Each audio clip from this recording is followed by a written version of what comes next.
Hello, everyone, and welcome back. I am Lisa, and this is Liz. And in our last soundbite, we talked a little bit about what does it mean to be a death doula. In this segment, we'll talk more about curating spaces to talk about death and dying. And so, what does it mean when we think about curating spaces or workshops to be able to hold these types of conversations? And so, usually, we think about a theme. What is going to anchor us in the conversation? Liz, do you remember any of the themes that we've had in our workshops? I do. It seems to me in the beginning we did a lot of conversations about logistics. We talked about body disposition. We talked about celebrations. We even did a video. I think we watched a video about a really interesting and unique celebration of life. That's right. And so before we even got to that, we had a prompt that sort of anchored folks in giving responses.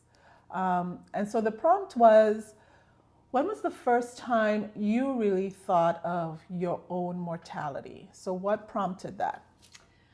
Yes, and perhaps folks watching this might want to put in the comments, share their aspects as well.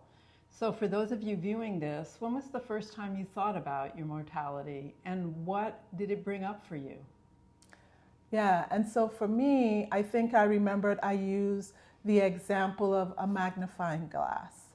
The first time that I had to use a magnifying glass to see the words on a pill bottle, I thought, oh my goodness, I'm losing my perfect sight. And that's part of aging, and that's part of moving closer to the end. What was it for you? So for me, Lisa, it's interesting. It probably was when my first dog died. So I got Alberta when I was 6. And when I was a freshman in college and I was living away, she died. And, I knew when I left that she probably wasn't going to live. But just having that experience was very impactful and made me think about my own mortality. Yeah, so we use prompts that perhaps help folks to open up, and it's an invitation for them to share or not. They don't have to share, but I think in listening to other people, sometimes people learn about different ways in which we've all come to this sort of thinking. Right. So in our next soundbite, we're going to talk about body disposition, how the bodies can be disposed of after death. And we think you might be really intrigued by some of the things we have to share.